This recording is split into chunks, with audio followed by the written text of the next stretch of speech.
Hi, I'm Chad Wunderlich with Viking Pump, and this is an internal gear pump. With each rotation of the gears, a set volume of liquid is moved from the inlet to the outlet. And if I were to reverse the direction of rotation, I reverse the direction of flow. Now this isn't unique to internal gear pumps. Other rotary pumps like external gear, lobe, and hose pumps exhibit this same behavior. But did you know it's possible to make this internal gear pump deliver flow in just one direction, independent of the direction of rotation? I'll explain how this is done and give you some examples of where this would be useful. You're watching the Pump Report. Understanding how a standard internal gear pump works is critical to understanding how this is even possible. So let's go over the basic operation first.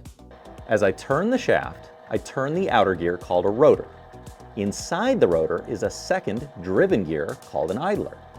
As the teeth come out of mesh, liquid is drawn in, filling the spaces between both the rotor and idler gear teeth. A crescent in the head of the pump separates the rotor and idler gears and seals off the liquid-filled cavities between the gear teeth. At the pump outlet, the gears mesh, forcing the liquid out from between the gear teeth and into the downstream piping. As I talked about in the beginning, I can also change the direction of rotation and direction of flow. In this way, the pump is bidirectional. This can be beneficial in applications where I want to use the same pump for loading and unloading, or strip cleaning lines after loading of a truck or barge is completed. We've made a separate video on this specific topic, which we'll link in the description. Now this pump is also an internal gear pump, but it's different in one key way. Yes, it's physically a smaller pump, but what I'm specifically talking about is the head of the pump. The head is the part of the pump that has the crescent and the idler pin supporting the idler gear. This pump is fitted with a reversing head, a feature that makes this pump deliver flow from right to left independent of the direction of rotation. Let's start with clockwise. As I'd already demonstrated, flow comes in on the right, travels through the pump along the bottom of the casing, and exits on the left. But watch what happens when I reverse the direction of rotation. Did you catch that? The head reverses.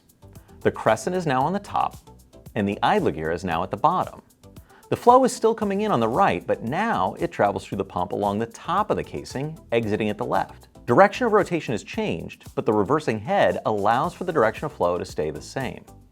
The most common application where this would be useful is for gearbox lubrication, where the pump is driven mechanically by the gearbox and the direction of rotation may vary. Independent of this rotation, you'd still want the oil to be pulled from the sump and delivered to the top of the gears. A standard directional gear pump could be used, but an independent driver, usually an electric motor, would have to be used so that the direction of rotation is maintained.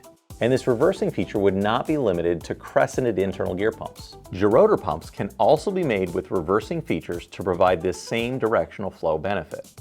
So there you have it. You can change the direction of rotation without changing the direction of flow.